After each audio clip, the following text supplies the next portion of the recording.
Dober večer, lepo pozdravljeni. Jaz se bojim, da ste prišli na napačen dogodek.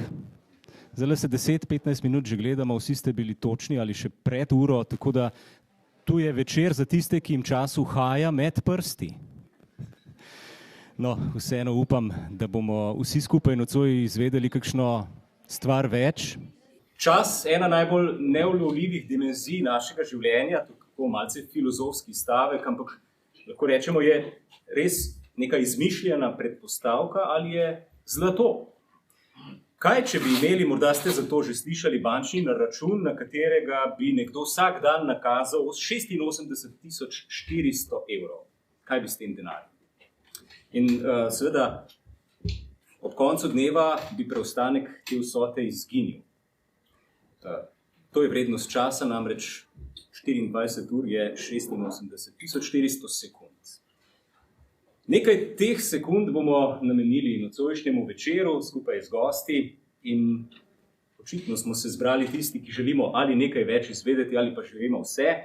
Skratka, verjamem, da se bo iz podeljenega izvedelo še kaj, da bomo obogatili sebe, morda tiste, s katerimi živimo in nam tudi morda kaj pomagalo pri upravljanju svojega časa, svojega življenja. Zato dovolite, da predstavim cenjene goste. Bom začel kar z damami. Dober večer in hvala, ker se je odzvala. Jerneja Hribar-Bukovič, nekaj besed o njej. Zaključila je specialistični študij sistemske družinske psihoterapije, že vrsto let dela v zasebni praksi z družinami, pari, posamezniki. V terapiji pogosto uporablja elemente hipnoze, risanja in tudi drugih tehnik, ki omogočajo, da se čas upočasni in človek lahko v polnosti doživi, se zave sebe in tudi ljudi okrog sebe. Za prave, stabilne korake naprej, pravi, se moramo včasih za trenutek ustaviti. Se bomo tudi nocoj pomolili. Bomo poskusili.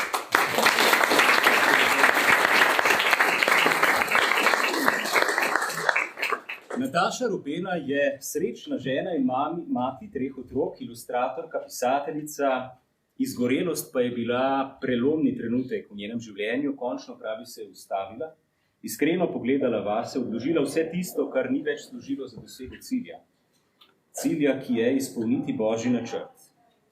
Nič ne bo več tako, kot je bilo. Ne življenje, ne zdravje. A spoznala je, kaj je resnično pomembno in kako želi preživeti preostanek življenja. Sedaj živi sanje, ki si jih nikoli ni upala sanjati in je hvaležna. Nataša Rubena.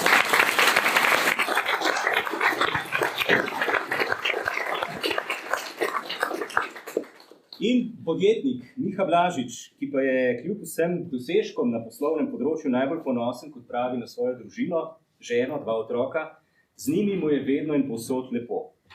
V mladosti zelo dejaven v rakovniški župniji, kot ministrant, pritrkovalec, trener fantovske košarkarske ekipe, animator, član mladinskega pevskega zbora. Leta 2006 je postopoma prevzel vodenje podjetja. To podjetje danes zaposluje 160 ljudi, tako v Sloveniji, drugih evropskih državah, celo v Mehiki. Uspelo mu je, da podjetje danes deluje globalno, prisotno je namreč na vseh kontinentih. Miha Blažič.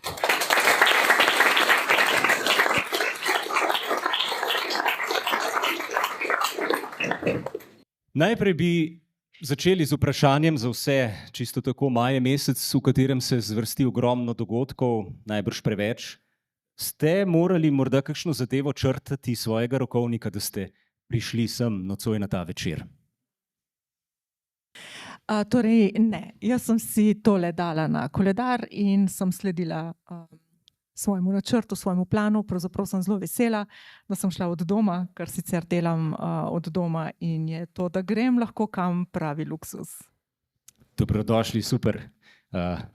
Gospa Jerneja? Jaz sem si tudi zelo z veseljem vzela ta čas. Sicer sem ravno prišla s terapij, no, in sem zdaj tukaj. V maju sem marsikaj spustila, kar ni bilo pomembnega, sem nekako selekcionirala, ampak tega lepo danes pa res z vami nisem želela spustiti, tako da sem tu. Rokovnik je bil prazen ali ne? Ne. Ja, dobro. In Miha, kako je bilo s časom za nocoj? Zagovarjam prioritete, tako da ko je opisano, je opisano. Edino, kot je Klemen včeraj rekel, če bi bila božja volja drugačna potem. Očitno ni bila, hvala Bogu. Miha, bova kar nadaljevala. Lani ste predali vodenje podjetja. Ali se ta sprememba kaj pozna pri vašem času? Ga zdaj imate več? Namreč najbrž načeloma je tako tudi v poslu, da če je nečesa, recimo naročil, prometa, zaposlenih več, je tudi izziv večji. Lahko rečete, da ste zdaj gospodar času vi, bolj kot prej? Ja, časa je definitivno več. Ni bil to sicer glavni razlog, da sem naredil to odločitev. Ni ga 80% več, ker tudi nisem čutil potrebe, žena se mogoče ne bi strinjala, ampak menim, da je bilo zadnjih 5 let že zelo v redu. Pa posvetil sem se drugim zadevam. Imamo neurejeno podjetje v Nemčiji, ki potrebuje reorganizacijo, tako da je zdaj fokus tam, ampak je vseeno obremenjenost čisto drugačna, tako da vsaj 20% pa lahko rečem, da ga je več, kar je pa za kvaliteto življenja ogromno. Se pravi, čas se je prelil drugam, ampak nekaj več ga je pa je ostalo. Da. Jerneja, verjamete v to, da največ pove lasten zgled, tako ste tudi zapisali. Kako se sami trudite upočasniti tempo? Tega nam narekujejo okoliščine, svet, številne terapije, klienti, ki prihajajo k vam. Ja, terapevti smo kar zavezani k temu, no, da majčkeno upočasnimo, da smo res zgled, ker težko je, mogoče bo tukaj tudi gospod Blažič vedel, nekaj prodati, v kar sam ne verjameš. Tako da tudi naš način dela je nekoliko počasnen, ker bom mogoče zdaj zgodbo povedala, ki jo poznam še iz študijskih dni. To se pravi, sta dva grška bogova, ki sta bila nekako merilo časa. Eden je bil Kronos, eden je bil pa Kairos. Kronos je nekako tisti, ki je linearen, kjer si sledijo preteklost, sedanjost, prihodnost, vse je nekako tako objektivno, medtem ko Kairos so pa tisti trenutki, mi jim pravimo srečanja, ko res nekaj doživiš, ki je subjektivno. In zdaj, če bi jaz, in tak Kronos prvi, je ta, s katerim se soočamo vsak dan, ko imamo polne urnike in kljukamo, tole smo, tole še bomo. In mi tukaj mogoče zelo blizu ta izrek od Mihe Mazzinija, to se pravi, kako že gre, polni urniki pa prazni dnevi. Ta drugi je pa Kairos, ta je pa subjektiven, ta je pa kot nekaj doživiš, lahko nekaj zelo dobrega, nekaj zelo, tudi mogoče včasih bolečega in si res v trenutku in res polno. In tam se mi večinoma gibljamo terapevti. Včasih tudi tako, da upočasnimo s transom ali pa s kakšno drugo tehniko, ker če bi jaz delala recimo v terapiji, po Kronosu bi to izgledalo, gospa, ste prišli, žalost čutite, dobro, kako, ja, vi ste zapuščena, s čim lahko to povežete? Ja, z mamo, v otroštvu, super, a lahko še malo več poveste? Ja, veste, ko sem šla prvič v vrtec, pa me, super, fajn, to sva predevali. Če pa gremo v ta drug, v Kairos, je pa okej, kako čutite? Kakšna je kvaliteta, ne vem, recimo žalosti, se ni nujno, da je samo slaba, mogoče tam globina, pa si lahko dovolite. In tam se dogajajo spremembe, tako kot je bila v predstavitvi, korak nazaj je korak naprej. Nekaj ven iz tiste rutine, ki nas obremenjuje vsak dan. Za vas, Nataša, kakšen je bil včasih vaš urnik, kakšen pa je danes po izkušnji, o kateri še malce več kasneje, kam gre vaš čas, kako ga organizirate, kako ga preživljate? Včasih so bili moji dnevi podvrženi kaosu, zdaj pa ne več. Včasih, se pravi pred izgorelostjo, delim življenje svoje na čas pred izgorelostjo in po.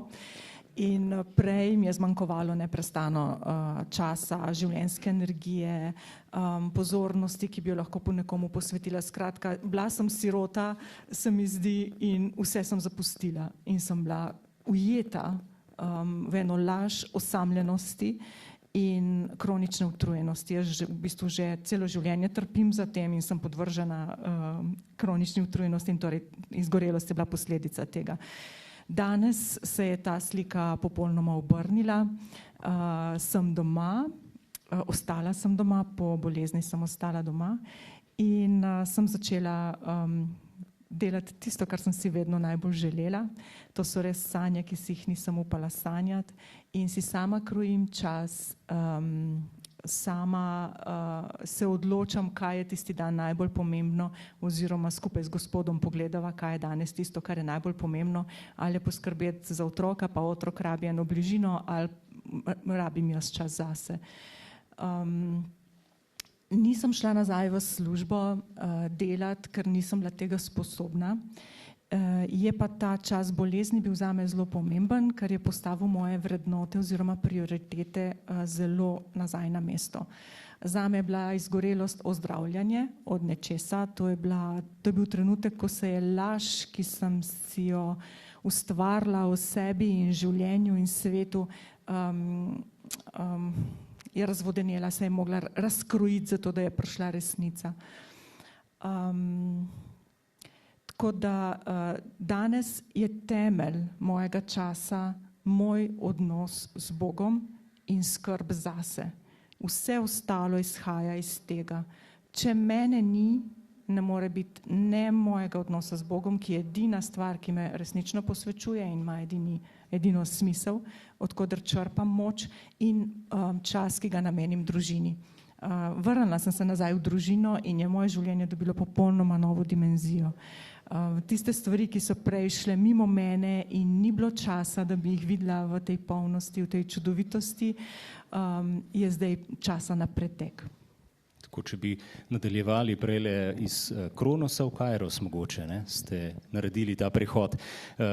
Pa bom zdaj, preden nadaljujemo, še vas povabil, mi imamo vodo, če tudi vas zažeja, ste povabljeni, da stopite tjale do šanka, do gostilniškega pulta, si kaj naročite, naj bo malce bolj sproščeno, medtem pa tudi, ko poslušate, če se vam porodi kakšno vprašanje na koncu, bo seveda priložnost za to, da skupaj še kaj izvemo, česar sam nisem pripravil ali pa se mi nismo pripravili na to. Gospod Miha, vi ste izpostavili svojo družino, zdaj je tudi gospa Nataša govorila o njej, klasično vprašanje je to pomembno, kako ste krmarili ali pa še vedno krmarite med poslom, med vsemi zahtevami, ki jih prinaša menedžerstvo in pa zahtevami družine, ki je tudi nekako malo podjetje, podjetje v malem, morda manj zaposlenih, ampak zelo pomembno. Ja, zelo pomembno, se strinjam, ali pa najbolj pomembno, kakor posameznik gleda na to. Jaz bi rekel, krmarjenje je odvisno od časa, od obdobja, ali pa z drugimi besedami od valov, ki so bili. Verjetno najslabše takrat, ko me je žena najbolj potrebovala, ko so bili otroci majhni, jaz sem pa bil odgovoren za preveč področji, ampak potem sem to tudi na trd način spoznal in skozi bolezen in podobnimi scenariji in sem delal trdno na tem in vsako leto izboljševal. Zanimivo, bomo k temu morda še prišli. Gospa Jerneja, zapisali ste, da ste tudi vi delali skozi leta v gospodarstvu. Tam tudi doživeli to, da vas je nekdo vodil, da ste vi vodili druge, prepoznavali tudi pasti, ki jih prinašata duh potrošništva, če tako rečemo. Istočasno pa ste tudi preizkušali sidra, ki pomagajo k pristnemu in bolj polnemu življenju. Kaj so bila ta oziroma so še ta sidra? So to neke izven časovne črne luknje, ki posrkajo iz tukaj in zdaj? Ja, tudi jaz sem kar nekaj časa delala v gospodarstvu, se skušala balansirati med Kronosom in Kairosom. Mogoče je to, kar mi najprej pride v zavest je, da nekako smo naravnani, tukaj se bom nanašala na eno knjigo, ki mi je dala tako zelo zamisel, to ukradena pozornost je naslov, da živimo v času in v ritmu strojev, kar pomeni, da poganja vse skupaj naše dneve gospodarska rast. In v tem smo vedno hitrejši in vedno bolj hočemo biti učinkoviti in seveda se nam gre, gospod Blažič bo tudi vedel, za neke rezultate in običajno je lestvica vsako leto majčkeno višja. In za tem, v bistvu temu sledimo in vsa uspešnost, ne vem, države, politike, gospodarstva se mer potem, ne, kje smo z gospodarsko rastjo. Ampak ne, človek ima neko, bom rekla, omejitev in biološko in duhovno in navsezadnje tudi fizično in težko sledi temu. In naši predniki so sledili recimo ne ritmu strojev, ampak ritmu sonca, to se pravi zjutraj, ko pride dan in do večera, ko sonce zaide in potem ima še nekaj energije tisto zadnjo uro. Ne. Zato tudi, kadar recimo luči zvečer ugasnete, ne, mogoče še ne morete takoj zaspati, ker se mora telo nekako pomiriti. Ne. Ta zadnji naval energije je bil včasih namenjen temu, da so prišli varno do svojega doma. Tako da tukaj smo mogoče mečkan, slovenska beseda bi bila slovenska ni, ampak skrenili, iztirili. Zdaj sidra, ki so ja, lahko zelo različna. Jaz recimo, ko delam dosti transom, je to trans, ampak mi imamo vsakodnevni trans. Ne. Če vas jaz zdaj povabim, recimo, da si predstavljate, kje ste bili zadnjič na počitnicah, kraj, kaj ste jedli, kaj ste videli, kako je bilo hoditi, ne vem, po tistih poteh, ki ste hodili. Dobite podobe in ste že tam. In to je en način, recimo, kjer se lahko mečkan v bistvu usidraš na nekaj, kar ti je. Seveda se lahko usidraš tudi, ne vem, v molitvi, naprimer, ravno tako. Potem, no, ampak oprostite, vi to delate z klienti in ste tisti, ki vodi. Se tudi sami potem podate v tem procesu, takrat, ko jih vodite po teh počitnic, ali je to sidro za vas? Jaz mislim, da ne moreš biti tukaj neudeležen, če greš v en tak. Jaz si ne predstavljam, da grem jaz v eno bolj umirjeno stanje, moj klient gre bolj umirjeno stanje in da sva čist, mislim, potem bi bila zelo neuglašena. To se pravi, ja, to je seveda tudi sidro za mene, absolutno. Iti mečkam počasa. Včasih se prav spomnim, ko nekdo pride in je od celega tedna zelo hektično, zelo veliko se mu dogaja, mogoče tudi kakšni težki momenti, odpre vrata in reče dober dan in rečem, ok, dajva se najprej malo usesti, sam za trenutek. Kje si? Kje so tvoje misli? Kje je tvoje telo? Kje si ti? In potem štartamo naprej. Tako da tudi meni je to sidro, je pa še mnoga druga sidra, ki jih bom mogoče tudi kasneje še omenila. Drži. Nataša, kako ste pri sebi oziroma ste jih prepoznali tiste znake, prve znake za izgorelost? Kako je to izgledalo in kako je šla zgodba naprej? Nisem jih prepoznala, zato sem izgorela. Nekaj najbolj groznega, kar lahko človek sam sebi naredi, je to, da se ne sliši in jaz se nisem slišala. Prvi znaki so se oglasili kakšne 4-5 let pred dogodkom in sem se jih sramovala preprosto. Nisem jih priznala, da imam panične napade, nisem priznala, da mi je slabo, nisem priznala, da ne morem več, da ne pridem do večera. Normalna, ampak čisti strošena, zadirčna, živčna. Nisem si priznala, da imam vrtoglavice, da ne zmorem nečesa. In sem izgubila stik s sabo, preprosto. Sem izgubila stik s sabo in to je bilo potem, da bi res sedela na enem vlaku, ki drvi, ne vem, 300 na uro in nima možnosti zaviranja. Izgorelost sama, se pravi trenutek, ko nisem mogla več vstati iz postelje in sem se zavedla končno, kje sem, je bil mogoče trenutek, ko je ta vlak iztiril in se je vse ustavilo.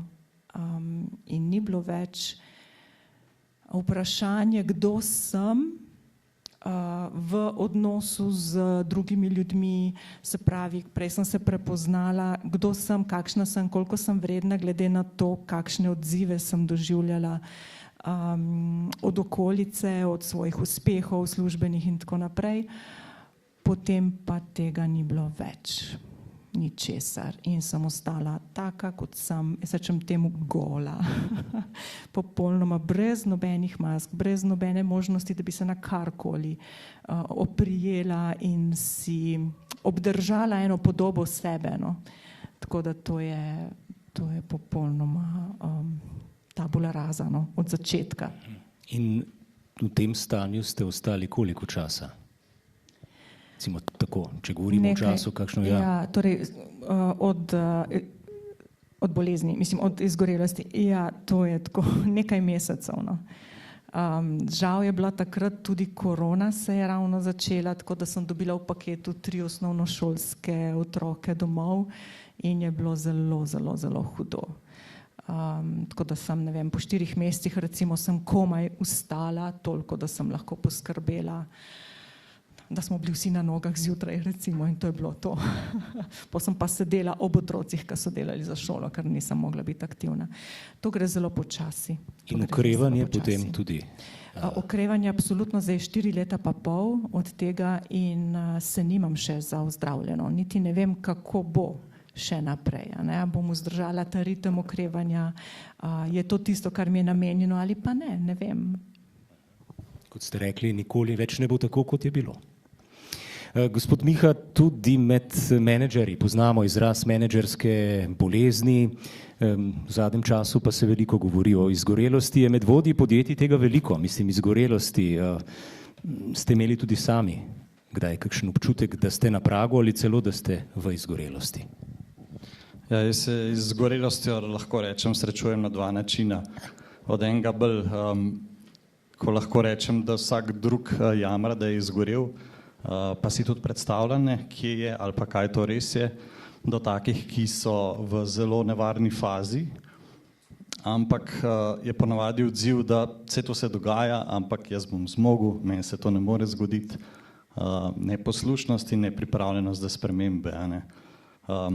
Sam sem doživel tudi po izvidu 2 zdravnikov situacijo leta 2012, da lahko rečem, da sem bil z eno nogo v grobu, tako da sem izkusil marsikaj, tudi uspešno šel ven iz tega, ampak ja, kakor sem rekel, 2 strani kot osebno in pa med zaposlenimi, recimo, tudi opazujete in gledate in seveda kako ukrepate, če med svojimi zaposlenimi opazite to? To je zelo, zelo težko, ne, pač čist konkretni primer je naša direktorica v Makedoniji, recimo, ona je tam že nekaj časa, ampak jaz sam nisem uspešen, sama ne naredi nič, prestavlja, vedno so izgovori, tukaj smo vsi najboljši ponavadi z izgovori, z konkretnimi koraki pa ne, tako kot je pri marsičemu. Včeraj sem prebral lepo prispodobo,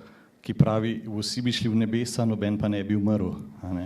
Vsak bi bil uspešen, noben pa ne bi trdo delal. In tukaj tudi je treba trdo delati. Da zlezeš ven. Da zlezeš ven. No, se mogoče dotaknemo tega te strokovne plati. Gospa Jernej, kaj je tisto, kar pravzaprav povzroči izgorelost? Ne gre le za to, da bi izgorevali samo podjetniki, tukaj imamo dokaz, ne? Čeprav bi morda kdo pomislil najprej nanje, glede na vse obveznosti ob vodenju globalnega podjetja. Kaj je torej tisto? Ja, mi je bilo zelo lepo slišati obe 2 vajni zgodbi, ne po vsebini, ampak po načinu, kako sta pripovedovala o tem.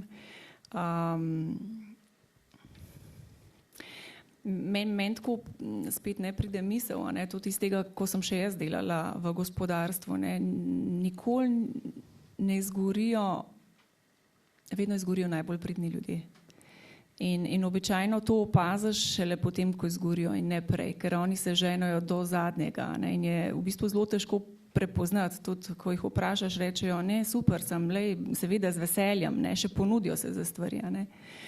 Mi je bilo povšeč pri vas, gospa Rupena, ko ste razlagali, kako preskočimo te prve znake. Tako, kot sem prej rekla, da so prej ljudje živeli v ritmu sonca nekoč, v naravi ima vse svoj ritem, dan, noč, meni je včasih tako zabavno, kakšen klientka pride, nisem v najboljši formi, mislim, že cel mesec nisem v dobri formi in jaz rečem, ok, v naravi imaš pomlad, imaš poletje, imaš jesen in imaš zimo, ko se počiva in se pripravlja na novo rast, zakaj si ti ne moreš mogoče vzeti kakšnega trenutka počitka, ne, pa mogoče trenutka, ko nisi tako zelo učinkovita. In seveda, če te prve znake prezremo, pridejo novi. Najprej so taki nežni, recimo znotraj dneva imate tudi ultradiane ritme, ne vem, koliko to poznate, ne, ki se približno na 90 minut se ta cikel obrne, to se pravi 90 minut smo nekako aktivni, potem pa ne, začnemo, ne, tako da mi bomo tukaj v 90 minut, ne, ker potem se bo začelo, da bo kakšen gledal, pa zehal, pa se pretegnil, pa mu bo mečkan krul ali pa tiščal ga bo kam, ne. To so prvi znaki, ok, ne moram več, telo mi, taki zelo subtilni. Ne, ampak mi se seveda pol mečkan še stisnemo, pa sej lahko, ne, sam tale projektek še dokončam, sam še tole oddelam, sam še tale klic naredim in preznemo. In potem so naslednji, ne, nas glava boli, ne, imamo težave s prebavo in gremo še čez, ne, na dolgi rok, ne, in potem so tam panični napadi, ki že mečkan tresajo in če jih še prezrajemo, obležimo. Ne. Tako da številni znaki so, če poslušate, ne, če ste subtilni, tako da splača se ostati tam, kjer se še lahko. Tako da.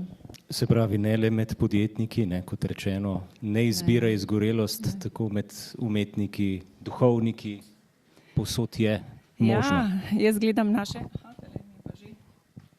Čas je potekel. Čas je potekel. Gledam naše pridne selezijance in pogosto pomislim, kako da oni nas burijo pri vseh teh dogodkih, pri vseh teh angažmajih za mladino, tako da sem res, ne, tako se sprašujem, ne, a so to zdaj tisti pridni delavci, ne, do konca, do zadnjega, ali vendarle, ne, jih ne, sidra, kot je na primer molitva Maša in vse ostalo, toliko držijo, ne, da se napolnajo. Tako da ja. Kaj? Dajmo probati. Ena dela. Gospa Nataša, kaj pa je vam potem najbolj pomagalo? Čas. Torej, absolutno čas, zaradi tega, ker telo, tako izgorelost je celostna, jaz bom rekla bolezen, ne, je celostna in tako kot prideš počasi v izgorelost, v to bolezen, v to stanje, tako počasi tudi gre na bolje. Najbolj pomembno je čas. Jaz si ne predstavljam ljudi, ki so recimo doživeli tako, mogoče malo blažjo izgorelost, kot sem jo sama, in so dobili 2 meseca bolniške in potem so bili vsi pod stresom, ker so vedeli, da bodo mogli, ne vem, čez 3 tedne, 2 tedna, 1 teden, jutri iti delati. Niti pod razno niso bili še pripravljeni na to. Tudi jaz sama, jaz sem ležala, nisem mogla do WC-ja priti, če si lahko to predstavljate, jaz sem dobila 2 meseca, pa pol bolniške, s tem, da je bil zadnji mesec polovička. In če bi jaz imela službo, jaz bi verjetno umrla ali pa bi dala odpoved. 2 varianti imaš, ni druge. To so stvari, ki grejo res tako počasi, namesto da sem hvaležna, sem Bogu hvaležna in možu, ki je prevzel vso skrb za družino z vseh vidikov, da sem jaz res lahko odmislila tole, da moram nekam iti oziroma da mi je čas spet odmerjen. Se pravi, Nataša, imaš 2 meseca časa, da okrevaš, ni šans. Ni šans. Tako da čas je prva stvar, rabimo čas. Druga stvar je pa tako, kot sem rekla, je izgorelost celostni kolaps in sem potrebovala podporo se pravi telesno podporo, psihično, čustveno podporo in tudi duhovni vidik boja je bil pač pri meni zelo izrazit. Tako da jaz sem mogla na vseh teh področjih počasi, kolikor sem lahko delati in so se počasi po milimetrih premikale stvari na bolje. Ne gre hitro, ne? Ni tukaj hitrih receptov. Ne gre, je pa res, da sem tak klasičen izgorelc, kot je v knjigah. Se pravi, tako kot izgoriš, tako bi rad tudi okreval in jaz sem bila že zelo v slabem stanju, pa sem mislila, da sem na dnu, pa nisem še bila. Sem naredila cel seznam, kako bom jaz okrevala. Seznam aktivnosti, seznam ljudi, ki mi bodo pomagali, terapevtko izbrala, vse živo sem si, to je bil tak dolg seznam, ne. pol, čez mesec pa pol, ko sem pa obležala, je edino eno ime ostalo na tem seznamu, Jezus. In sem preživljala svoj čas okrevanja na postelji, jokala neprestano v občutku, da bom samo še ugasnila. In to je bil v bistvu najbolj milosten čas v mojem življenju, kar se duhovnega doživljanja ali pa duhovnega življenja tiče, ker sem bila sama pred Bogom in nihče in nič ni več motilo tega odnosa in je bilo zelo, zelo milostno. Klasična izgorelka, ki pa je našla morda malce manj klasično rešitev, ne? Morda. Precej manj klasično, ampak edino, ki resnično učinkuje. Ja, pomanjkanje časa, pa hkrati iskanje rešitev v tem. Danes imamo avtomatizacijo, imamo pametne naprave, umetno inteligenco, vse to je z velikimi koraki vstopilo v naš vsakdan. Gospod Miha, mislite, da vse to lajša upravljanje našega časa, recimo tudi pri vas v podjetju? Gotovo so te tehnološke novosti nekaj, kar prihaja tudi k vam kot nekaj, kar je dobrega in čemur se ne morete izogniti pravzaprav. Vse lajša, kar uporabljamo ali pa želimo uporabiti. Ne? Spet se ločimo na različne ljudi in nekaterim lahko daš marsikatera orodja, pa ne pomaga. Ne? Po drugi strani, če se pa vrnemo v zgodovino, je bilo 90% prebivalcev se ukvarjali s kmetijstvom, pa so prišli traktorji, je bil ogromen prihranek na času, po drugi strani so se bali, kaj bomo pa sedaj delali, ampak danes je svet povsem drugačen, tako mislim, da bo isto z umetno inteligenco, lahko si blazno pomagamo, ni pa nujno, da ti sploh pomaga, če ne boš ustrezno uporabil ali pa preostali čas uporabo pravilno. Kako recimo vaši zaposleni dojemajo to uvajanje novosti v podjetju? Mi se s tem srečujemo, se izobražujemo, uporabljamo, kjer je to že možno. Je pa zelo različnih nivojev poslovanja pri nas, tako da ni povsod uporabno, tudi, ne vem, če gremo kozarec, nam ne bo natočila umetna inteligenca, še vedno bomo rabili roke, ampak vedno bolj uporabljamo, vedno bolj uporabljamo in uvajamo in tudi razvijamo na določenih področjih, kjer je to možno. Ja, tudi roboti prihajajo. Gospa Jerneja, imate vsakodnevni načrt, kako organizirate svoj dan, napišete zjutraj dolžnosti, obveznosti in potem imate dober pregled nad dnevom, delate kljukice, beležite, kaj ste opravili, kaj ne? Ja, čist brez tega ne gre, ne. Ker če bi jaz rekla približno ob 3 bom začela, pa če bo kdo prišel, bo, ne. Tako da ja, sigurno se držim nekega urnika. Se pa trudim, kolikor mi pač uspe, tudi tukaj terapeuti nismo nobene izjeme, tudi mi se soočamo, tudi mi pravzaprav zelo veliko kolegov žal izgoreva, sploh v teh pomagajočih poklicih je to zelo pogosto, to se pravi psihoterapija, zdravstvo, to je sploh na udaru podjetništvo, ja. Tako da sigurno imam urnik, si pa poskušam vsak dan dati saj nekaj tega nestrukturiranega časa. Ko nisem aktivna, ko nisem na full gas in včasih je tega samo mogoče za eno jutranjo kavo, ki obsedim, imamo pač tako podstrešno stanovanje, pač ene stopnice lesene so in se tam usedem in gledam ven v naravo in pustim, da misli prosto tečejo. Tako da to je tisti del, ki ga nujno rabim, eden izmed najmanjših delčkov. No, ampak sami se tudi ukvarjate s pomočjo tistim, ki so izgoreli, ne? Imate tehnike, eno ste že preizkusili pri nas, eno tako osnovno. Kaj je še tisto, kar pomaga z čisto strokovnega vidika? Tukaj bi se kar navezala na gospo, predvsem čas, in tako mi je bilo simpatično, ko nekdo pride pa reče, jaz imam bolniško potrjeno za mesec pa pol, pa cel seznam imam, kdo bo, tako, in rečem, ok, kaj če mečkam spustiva, kaj bi mogoče danes spustila iz tega seznama? Nič, to je okrevanje, mislim, ok, mogoče je okrevanje to, da kaj spustiš, predvsem, ja, ne spreminjati počas v tem notranjem, telesnem, duševnem delu, ta prepričanja, da moram performati, da moram biti učinkovit, da moram dati nekaj od sebe. Kako to, da nekdo, ki je recimo zelo polno zaposlen, ne bo izgorel, nekdo drug pa, ki mogoče z našimi očmi ni tako upleten, nima toliko obveznosti, nalog, ga čas ne grabi za kravateljsko, kot rečemo.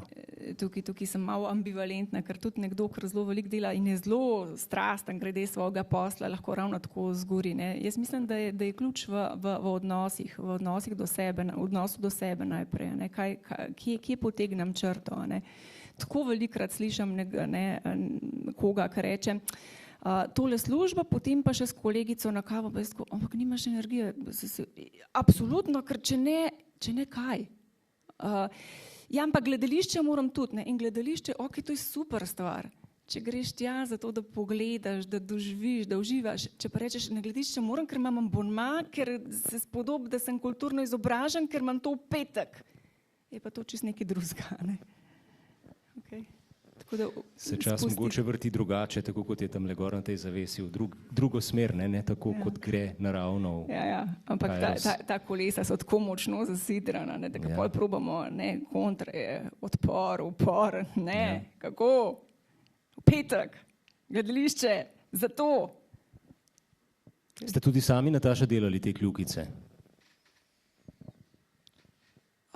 Ne, ker nisem tako sistematičen človek, vedela sem pa, kaj vse moram v dnevu narediti. Jaz pojmujem čas malo bolj umetniško. Vedela sem, da moram zjutraj vstati, odpeljati otroke v šolo, iti delati, narediti čim več. Takrat, ko recimo pred izgorelostjo sem delala z ljudmi, ko nisem bila vpeta konkretno v kak pogovor ali srečanje, sem načrtovala, skratka, vedno je bilo tako, popoldne otroke šole, na vsaj 2 obveznosti otroci, zdaj smo to vse ukinili, tako da smo vsi pridni doma in se imamo fajn in se imamo radi.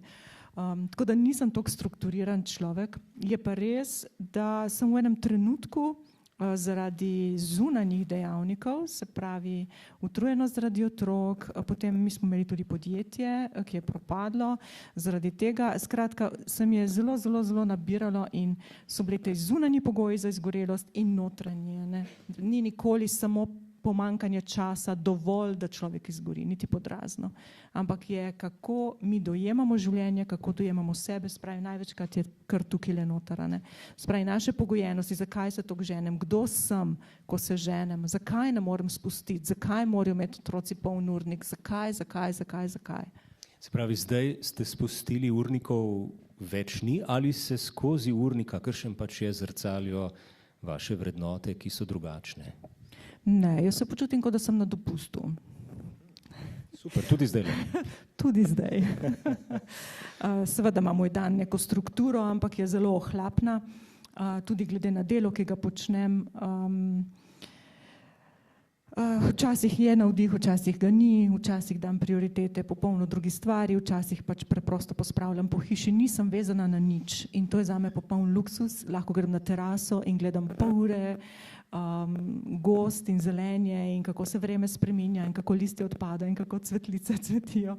Skratka, uživam na polno, se je splačalo izgoreti. Bi si mi lahko to privoščili? Da se počutite vsak dan kot na dopustu? Jaz ne vem, jaz pač brez urnika mislim, da nisem produktiven, ne morem brez njega funkcionirati. Mi je pa bistvo, da je v mojem urniku 80% stvari, v katerih uživam, potem je vse lažje. Če delaš nekaj, kar si res želiš, res globoko v sebi, če v tem pol uživaš, potem sploh ne gledaš na to, ne glih kot dopust, ne pa tudi čist kontra temu, ampak je to nek flow, ki je tvoj vsak dan in je, jaz bi rekel, super. Ja, da uživaš, se pravi, če je pa preveč, je pa lahko težava. Imate, pa bom to zdaj vprašanje postavil kar vsem, težavo ali pa ste jo imeli reči ne? Tudi pri vodenju podjetja je namreč velikokrat težko, najbrž si predstavljam pri sklepanju poslov, ali pa je ta sposobnost zelo pomembna? Jaz mislim, da je zelo, zelo pomembno reči ne. To vemo v teoriji, ne? Kaj pa v Ja, praksi? jaz sem to zelo težko rekel. Zdaj ocenjujem, da rečem vedno lažje, ni pa lahko, je pa zelo pomembno. Ja, gospa Nataša, reči ne. Reči ne, ja, super sem se tudi jaz tega naučila. Nisem znala reči ne, zdaj znam reči ne in z veseljem rečem ne, ker vidim, da se svet ne podre in to je super. Nobena izjema nisem. Tudi jaz sem se mogla naučiti in na začetku je bilo zelo težko, ker so prepričanja v nas zelo močna, no, ampak ja, seveda, že preden sem vstopila na ta drugi poklic, sem se mogla kar hitro naučiti ne, ker če ne so me v podjetju tudi pelali. Tako da ja, in vedno lažje je in dober občutek je.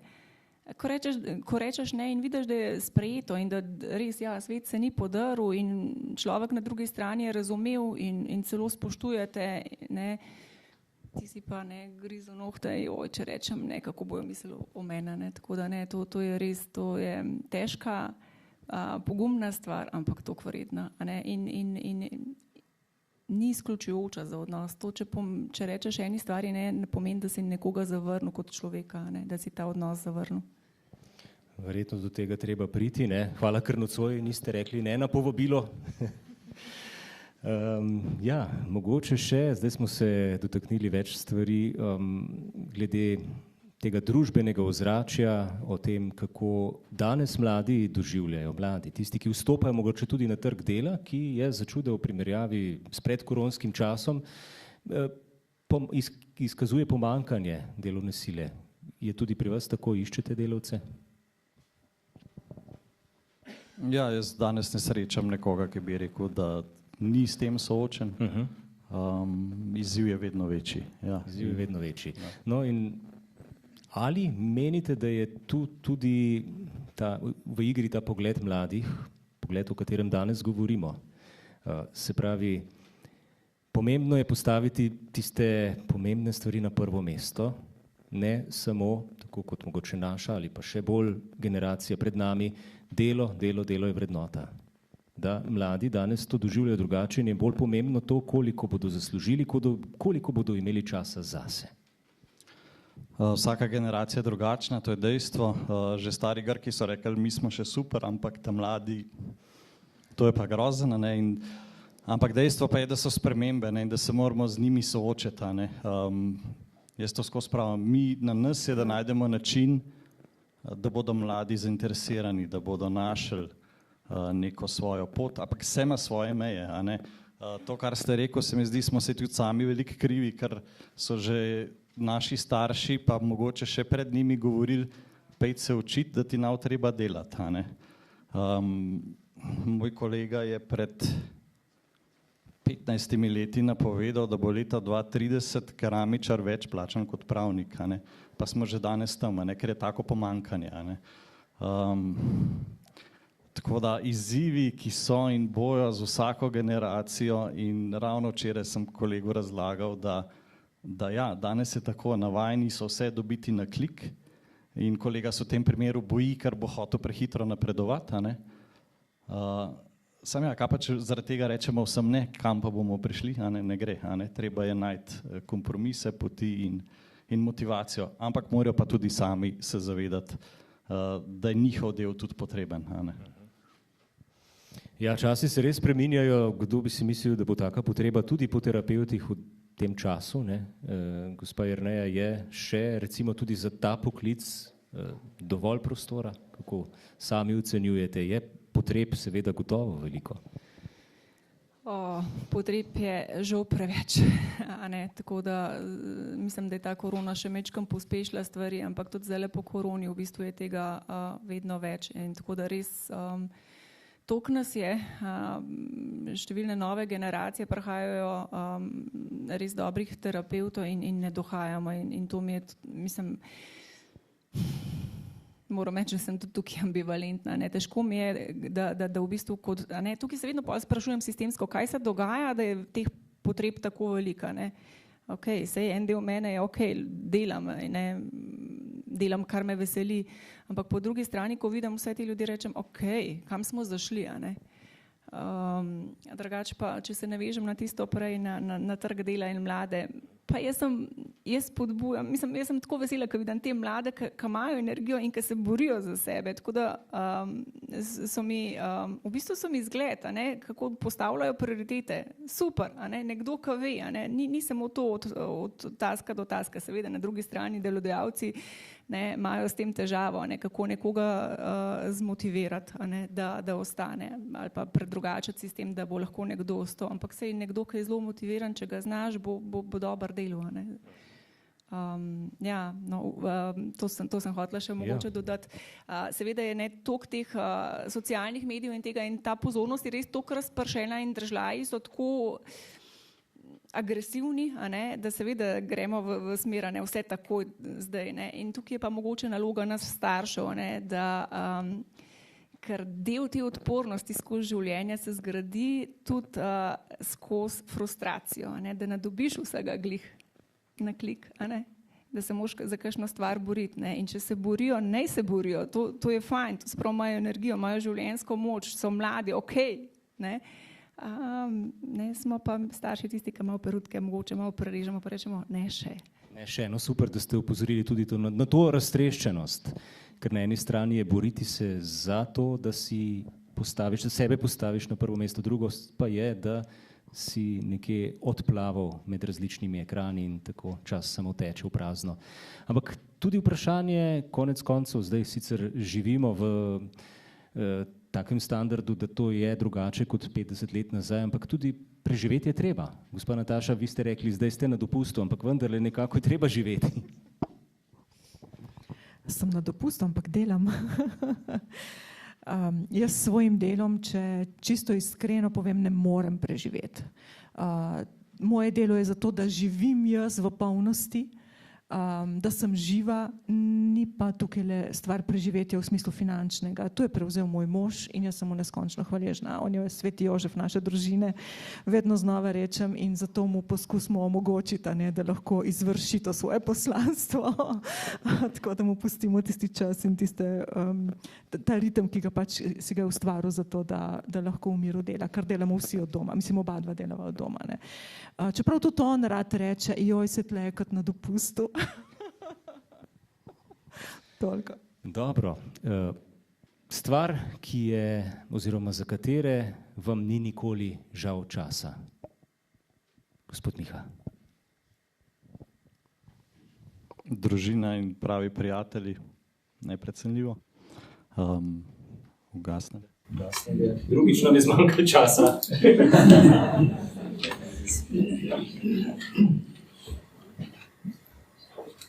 Očitno teh stvari več. Ne? Ja, pa takoj dam še šport, pa vzdih.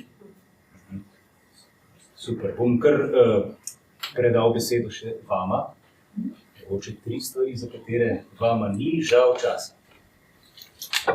Crkljanje v družini, dopust in kuhanje. Kuhanje. Ja, rada kuham. Simpatično, vedno znova se vračamo k dopustu, to mi je všeč. Družina in partnerstvo, odnosi nasploh, to se pravi, res imeti kontakt, res imeti dober pogovor, res biti prisoten v trenutku, s komarkoli pač ti sedi vis-a-vis, pa dobra knjiga. Dobra knjiga je tudi fajn. Imate čas za njo? Imam na moji nočni omarci, ponovadi preberem 10 do 20 strani, potem kinknem in potem naslednji dan naprej. Ne? Ni treba vse naenkrat.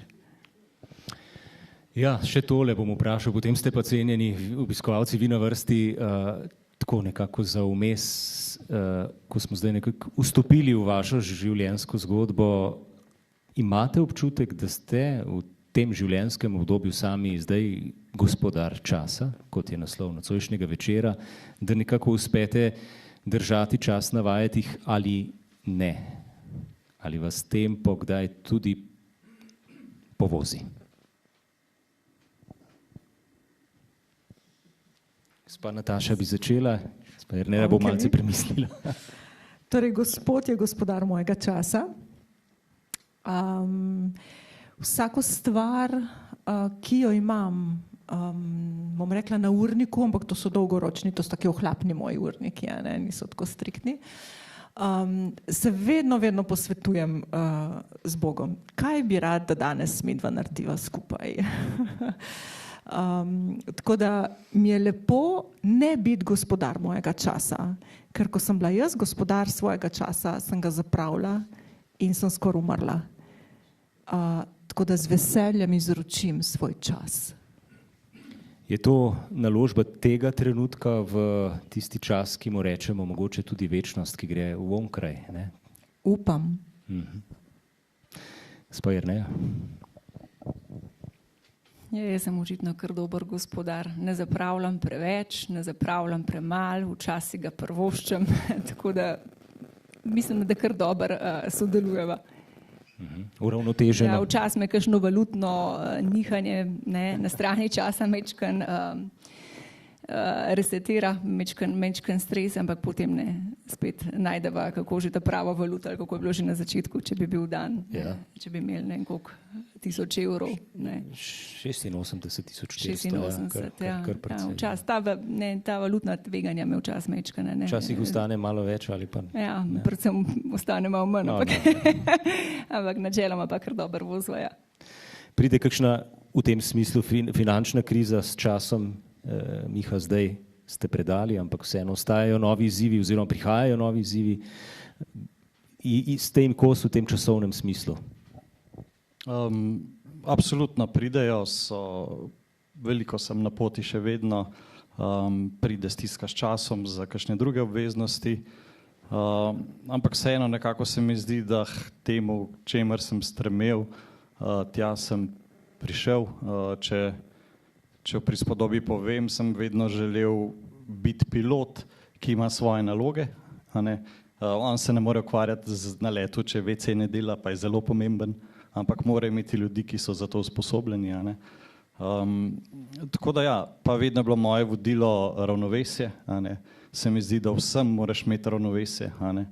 V delu, v veri, v počitku, v hrani, v športu, v vsemu. Če pretiravaš v nečem, ne moreš cel dan jesti, ne moreš 24 ur spati, ne moreš. In tudi ni v redu, če 24 ur delaš. Tako da to ravnovesje se mi zdi, da je ena taka enostavna metoda, ki te lahko pelje na pravo pot, bi jaz rekel. Če se ga držiš, ne? Če se ga držiš. Zdaj bom jaz rekel zaenkrat hvala lepa. Mislim, da smo se držali tudi časa. Čas je naš zaveznik nocoj. Če se je, in upam, da se je porodilo kakšno vprašanje, je zdaj priložnost. Prosim. Hvala vsem. Vprašanje imam, kako se potem po izgorelosti lahko vrnete nazaj k odgovornim delu, tudi za preživetje ali pa naloge, ki so težke in vse vam ne ljubi delati. Ker doskrat ljudje, ki so zgoreli, je bil mu razlog za to, ker so delali ali z vzhičenosti, ali strahom, ali napetostjo in pritiskom in neko tesnobnostjo. Če delaš v nekem miru, ljubezni, težko zgoriš. In pol se potem ljudje grejo skozi proces, ok, zdaj pa rabim čas zase, narava, počitek, molitev in tako, ampak na neki točki, recimo, če ni financ, treba nazaj se aktivirati. In doskrat taki ljudje potem se vrnejo, ok, zdaj pa zares, zdaj pa urnik, zdaj pa uno, zdaj pa ni časa in spet zuno tesnobijo nazaj in pol je začaran krog. Nikoli. Kako se potem vrniti z ljubeznijo do sebe, do drugih in zaupanjem, da bo v redu tudi, če ne bom aktiviral tesnobne napetosti. Ne vem, ker se nisem še vrnila nazaj in tudi ne vem, če bom kdaj sposobna se vrniti nazaj v eno normalno delovno okolje, kjer je 8 ur, kjer imaš, ne vem, nekoga, ki ti odreja, kaj početi. Ne vem, če bom še kdaj sposobna tega. Res ne vem. Če bi izgorela pri 20-ih, mogoče bi bi se to zgodilo, ne, kako bi se vrnila nazaj, vprašanje, ne vem. Je pa en pomemben moment bil in sicer, ko sem začela okrevati, prva stvar, ki je bila, sem si rekla, wow, zdaj grem pa lahko nazaj delati. In ko sem pomislila na to, da bi šla nazaj delati, sem se zavedla, da sem pozabila 90% stvari, ki sem jih vedela, ki sem jih potrebovala za to, da sem lahko upravljala svoj poklic.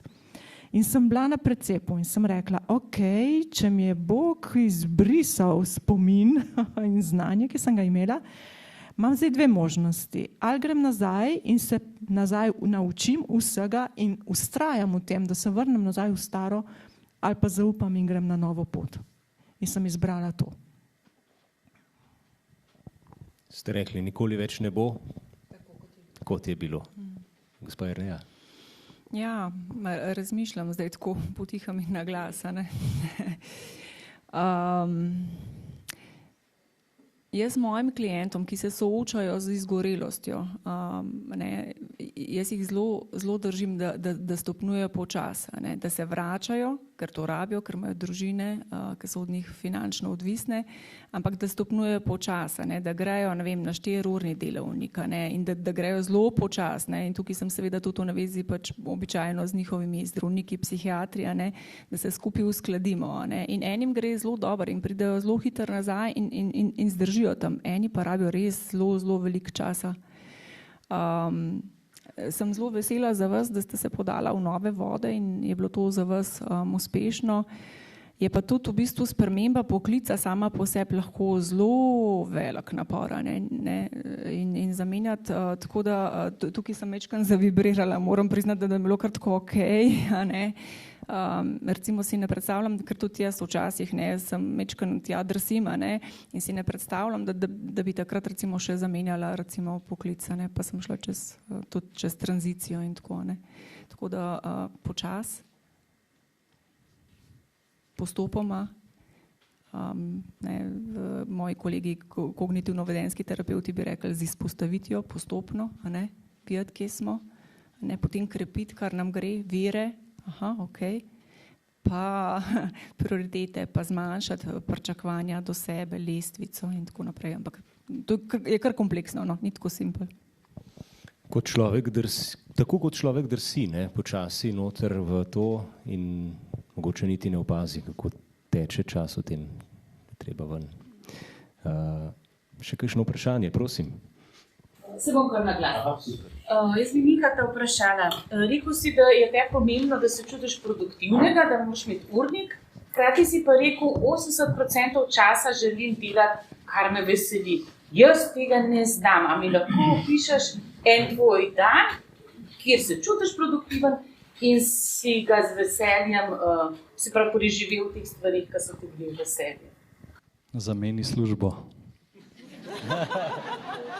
Sorry, Mare, mogu sem. Recepta ni, to ni sladica, ni recepta. Jaz sem se naučil po svoji poti, na svoj način. Videl sem, da tako funkcionira. Mogel sem se jih postaviti prioritete in mogel sem iti po nekem planu, po jasnem planu, kaj je prioriteta, v katerem delu dneva in ostalim stvarim reči ne. Pa imeti dovolj pomoči. Moj cilj je vedno bil zaposlovati okoli sebe ljudi, ki so na svojem področju boljši od mene, kar mi je koristilo največ, bi rekel, ker ne vem, imam finančnico, ki zaupam, to je še pomembno, pa da imajo podobne vrednote in tem ljudem zaupam, so boljši na svojem področju in je na tem področju ključca.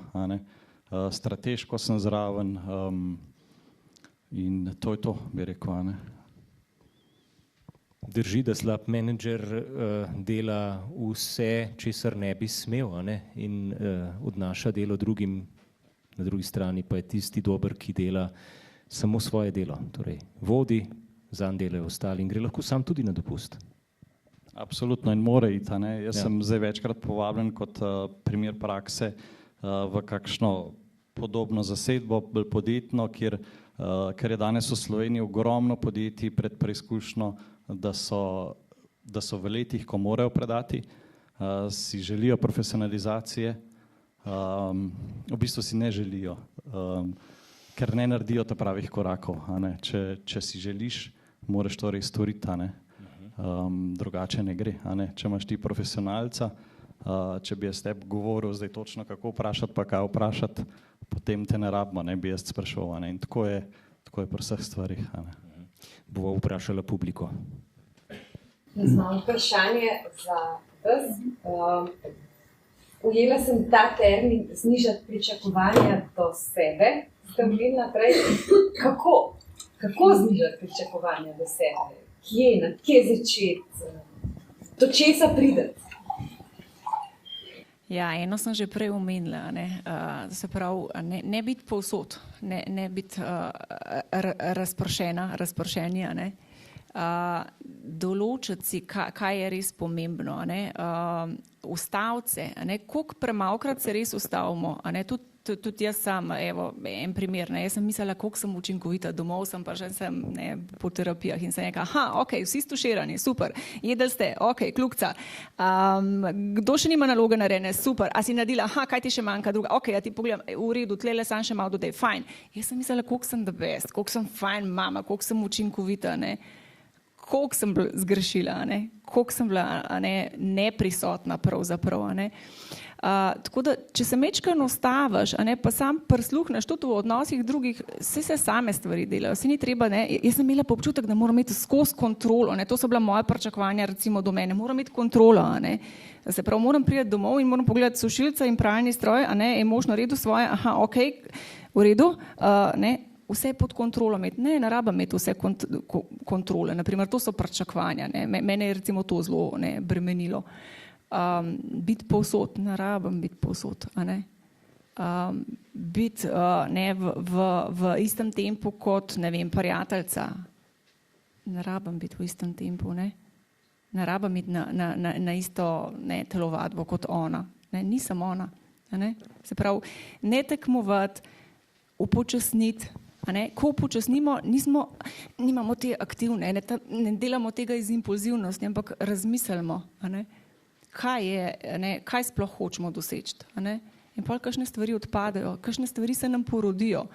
Jaz sem bila zdaj na tem vikendu, sem bila na Emotional Focus Therapy, pač eno izobraževanje, kjer so nas toliko upočasnili, da sem nekaj jaz to nam preživela, ker sem po naravi res manjčkam hitrejša.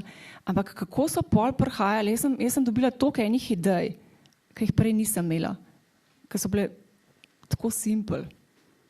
Pa delo je bilo, ko smo testirali delo kot pravo terapijo na klientih, tako simple. Jaz sem se pa tako matrala. Je bilo tako enostavno, ampak upočasniti, to se pravi upočasniti, ne biti povsod, ne imeti kontrole, biti z negotovostjo. A bojo otroci pač imeli vse. Če ne, bo to lekcija za njih, super, naslednjič ne bojo pozabili. Njihova izkušnja je. Jaz sem jim jo povzemala, zato ker sem morala biti ful dobra mama. Tako, ne vem, če sem, to je par stvari. Ja, zdaj, če bi mi, ker je tako preprosto, simple, pa bi vprašal, kako je, pa da se mi naučimo, potem bi najprej ure dali stran, pa bi večer trajal, ne gledamo, čez polnoč, če tako upočasnimo. Je kakšna taka metoda, da bi res lahko preprosto jo zavzeli, obvladali v trenutku? A to me zdaj peleš k temu, kar sem pripravila? Ali si mislim, da si imel kaj drugega? To še pride, mogoče še kakšno vprašanje prej. Če še kakšno vprašanje iz publike, kar pogumno, prosim. Ja, glede zamujanja, kako to spremeniti, ker se mi zdi, da ni nujno, da je to samo organizacijski problem, ker tudi, če se rečeš, boš 5 minut prej, pa če je to neka navada, kakor se stiš, da je enostavno sam 5 minut prej pridati, ni to enostavno spremeniti. A je to kaj drugega pač? Je odvisen, kam zamujaš, kaj je tam, kamor zamujaš, Jaz na določene stvari vedno zamujam, zato ker tja nočem. Danes sem bila točna, tako da tukaj očitno hočem biti. Kaj pa, če povsod zamujaš? Pa te pa drugi opozorijo. Ne, običajno je potem kakšen te strese, če se ne dobiš, kakšen privilegij. Zdaj ne vem, res ne vem, kam.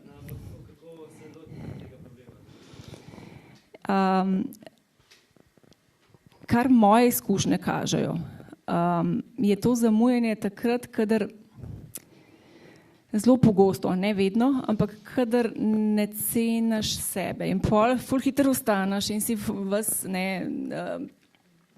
nervozen in pol nekaj na hitrco poješ in se oblečeš, zobe napol umiješ in sam greš.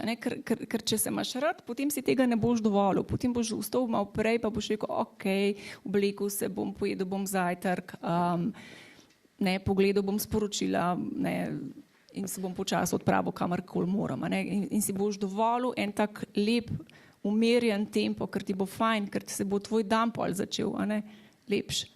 Ali si boš pa dovolil, da pač boš skozi v stiski nervozen in pač boš nekaj naredil. Jaz sem si to danes tudi pripravila, pa vem, da ne gremo po temu. Ampak meni je ok, da sem se pripravila, da sem umirila, da sem tukaj kakor toliko mirna z vami, da mi ni težko.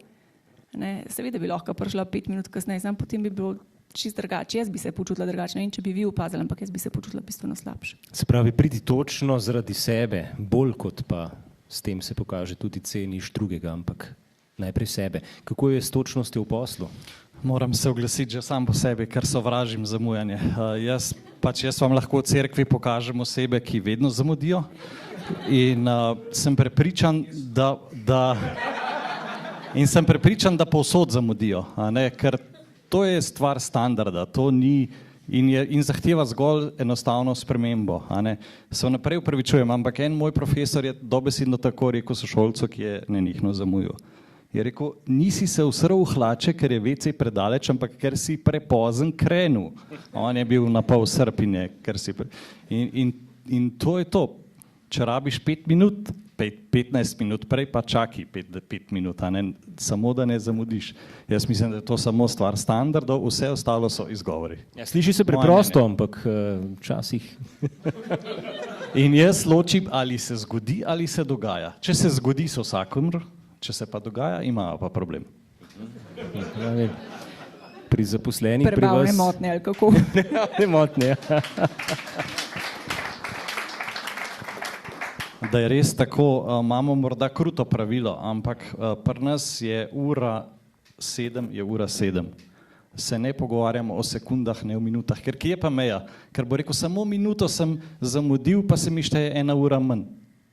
Ob 7 moraš biti na delovnem mestu in spet se pogovarjamo o standardih. Ne gre se za minuto, ne gre se za uro, ampak ker ni potem meje. In imaš 90% ljudi, ki so točni, ki so vestni, ki pospravijo, 10% pa ne. In zavedno se zaradi tistih postavljajo pravila na cesti, v šoli, povsod. Tako pač je. In kako se ukvarjate s tistimi 10? Se ne, ker ura naredi svoje avtomatsko in se ne ukvarjamo. Boli in potem se navadi.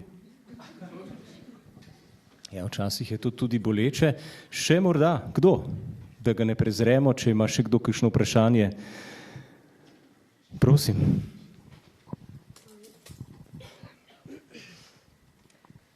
Jaz bi se najprej vam res vsem zahvalila za tako zanimive izpovedi. Zelo ste me nagovorila, gospa Nataša, z tem, ki ste rekla, da je gospodar našega časa Bog. Tako sprašujem se tudi sama, pač skušam biti vestna v službi, kar rada delam, ampak tako polovica življenja je za mano in se mi zdi, vse najlepše dneve, trenutke, naravo sem pustila v službi. Tako, mislim, da v tem času materialističnem smo taki sužni, vsaj jaz se tako počutim, ko res sem ukleta v ta čas od 7 do 4.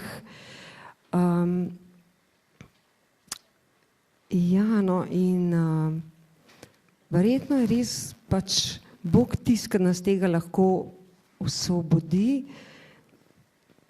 Posebno ženske se mi zdi, da smo preveč se pustile v to uklent ker naša narava ni nujno, da je taka, da moraš biti stalno uspešen, stalno se dokazovati, sprejemljiv, najboljši. No. Mogoče, če lahko še na to kaj rečete. Ja, hvala. Se strinjam. Ne vem, kaj pomeni, da je pol življenja za vami, ker tudi jaz tako rečem zase, čeprav ne vem, če se bom naslednji dan še prebudila, ne, to tako prepuščam. Ampak tudi jaz zdaj, ko sem se ustavila, ko delam stvari, v katerih neskončno uživam, in si rečem, to je naravni ritem. In si ne predstavljam mene, spravi, to je res osebna stvar poklicanosti, karizme, poslanstva.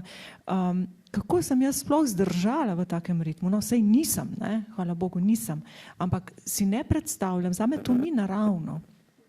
Zame preprosto to ni naravno in povem brez slabe vesti, zame vstati in iti v službo, se odpeljati nekam v mestu, iti v službo in tam nekaj delati, proizvajati, biti neka produktivna, ocenjena in tako naprej.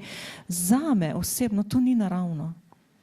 In sem vesela in hvaležna, da lahko živim na bolj naraven način, sebi naraven način. Ja, vsem sicer to ni dano ali pač odvisno od odločitve. To je res, ni vsem dano, ampak so pa tudi ljudje, ki to zmorejo. Ne? Se pravi, dano je tistim, ki to zmorejo, upam, no? Tam, kjer pa se človek sili v nekaj, kar mu ni namenjeno, tam pa sledi eno opozorilo. Tako. Ali je to bolezen ali karkoli. Jaz zase rečem, mene je Bog ustavil, mene naredil novega človeka in obrnil moje življenje v drugo smer, v tisto, kjer bi mogla biti že zdavnaj, pa nisem bila, ker sem pogojena. To je to pričakovanja. Ne? Jaz sem hotela biti uspešna, hotela sem biti super mama, super žena, hotela sem biti priznana od ljudi, hotela sem pomagati neskončno, to je bila prva stvar, drugi je vedno na prvem mestu. Ni, to ni. Ne gre tako. Vsaj pri meni ne, no. Ja, vsak rabi svojo lekcijo. Kako iz Kronosa v Kairos ste želeli dodati, gospod Reja? Jaz se hočem mogoče tukaj, če se lahko mečkar navežem. Ja, eno je to, da tako mi je bilo simpatično, ko ste rekla pol življenja je za mano. Pa sem se pa spomnila, naravno zdaj sem brala eno knjigo, ker berem pač. Mislim, da je Med življenjem in smrtjo je naslov od Irvina Jaloma, on je en psihoterapeut, zelo znan. In je pisal noter zgodbo, pravzaprav on in njegova žena sta pisala to zgodbo, ona je po 70 let sta bila poročena, mislim, da že čez. In ona je zbolela za terminalnim za rakom in sta pisala do njene smrti. Ne. In on je res en tak zgled življenja, zdaj on je zdaj star bil po takrat 88 let, ne, in potem je 4 leta žaloval in zdaj se je spet poročil pri 92 in res polno živi pri 92 in to se mi zdi nikoli ni prepozno, to sem hotela reči, tako vsak trenutek šteje. In pa, kar ste rekla, ne, v tej službi, kjer sem eno skrivnost vam bom povedala, se enostavno noben bom povedala. Ne? Ja. Jaz sem se tudi v psihoterapijo vrgla, zdaj že 12 ali koliko let nazaj, v sam študij, oziroma ne, malo manje. V smislu, ne, ta poklic, ki sem ga opravljala, ne, ni zame, v gospodarstvu to ne gre. Ne, in sem res sledila mogoče eni družinski zgledu svoje sestre, no, čisto natančneje. Ne. In potem sem se v tem procesu študija toliko spremenila, da v bistvu, ko je bil čas, da odrinem v to drugo pot, ne, sem se spraševala, a zdaj jaz hočem, ker jaz se pa tukaj zdaj dobro počutim. Ne. Jaz sem znala reči, recimo, ne, jaz sem znala reči, tole si želim delati, ne, in so me slišali. Jaz si prej nisem upala povedati, kaj bi rada delala. Jaz sem bila ti, kar bo ostalo. Jaz pol, a ne. Pol sem pa začela bolj pač pogumno, ne? In sem se toliko spremenila, da je bilo na koncu, ok, I'm good here. Ne, tukaj sem dobra, zakaj bi šla zdaj v psihoterapijo, ampak delala si, verjetno bi bilo pametno, če ne v stran vrgla tole vse skupaj, ne pejt. Tako da se najdeti motivacijo tudi mogoče nekje, kjer delaš. Zdaj, če seveda absolutno nekaj, kar nočeš delati, kar potem je smiselno počasti narediti kakšen korak drugam, drugače pa ni nujno. Ne? In nikoli ni prepozen, tudi pri 92, 98. No, to je lepo sporočilo, nikoli prepozno. Verjetno bi bilo prepozno, če bi končali današnji večer ob polnoči. Jaz sem si pripravil tule en krasno iztočnico za zaključek, ampak je ni sprintalo. Zato bom dal besedo Jerneji. Hvala. Jaz bi zaključila mogoče za tole pesmijo oziroma pesnitvijo od Toneta Pavčka Upočasnitve. In jo bom probala prebrati v ritmu kairosa, to se pravi v ritmu enega trenutka. In en trenutek je lahko en korak, en naš dih. Tudi vsi ti verzi so narejeni nekako na en vdih in izdih. Tone Pavček, Upočasnitve. Hitijo, hitijo hijene ur za upehanim plenom. Upočasni korak romar. Od naglice vidiš malo, same priložnosti, le tu in tam kamen, ki se ponuja, zasedeš in pejsaž za postanek oči. Zaustavi tek, sedi na breg, vzemi brezdelje v naročje, naj ti prede prejo preteklih dogodkov in dirko odtekanja časa. Stoj in miruj. Vidiš, nebo stoji nepremično nad tabo.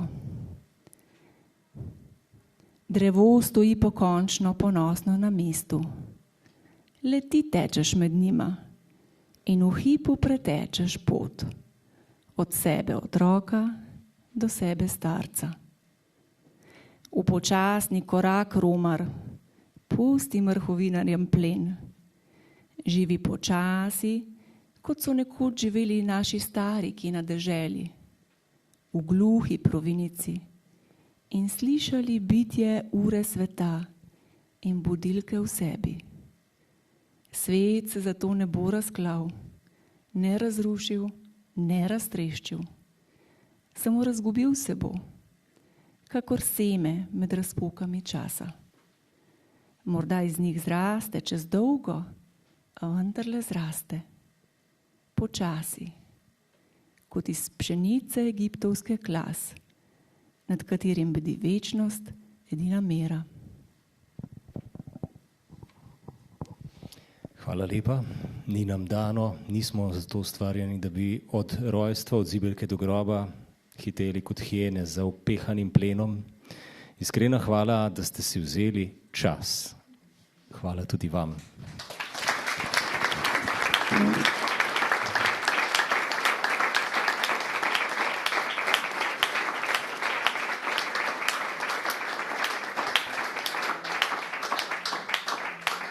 Naj vas dovolite povabim na kratko še na sklep misijona na Rakovniku, torej v petek zvečer, posebno molitveno vzdušje z glasbo, molitvijo, do polnoči celo nočno bdenje.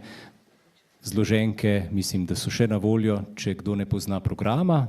Toplo dobrodošel, torej petek zvečer. Mislim, da je tudi možnost upisati se v listo, če želite biti obveščeni z dogajanjem v župniji Rakovnik. Sicer pa še enkrat hvala vsem gostom za vaš čas, za to ena skromna pozornost. Hvala lepa.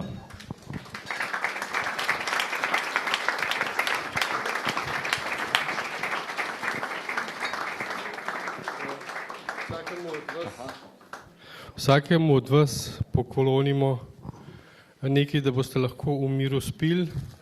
Zdaj, koliko časa boste pa to pili, si pa lahko imete s peščino. Hvala lepa.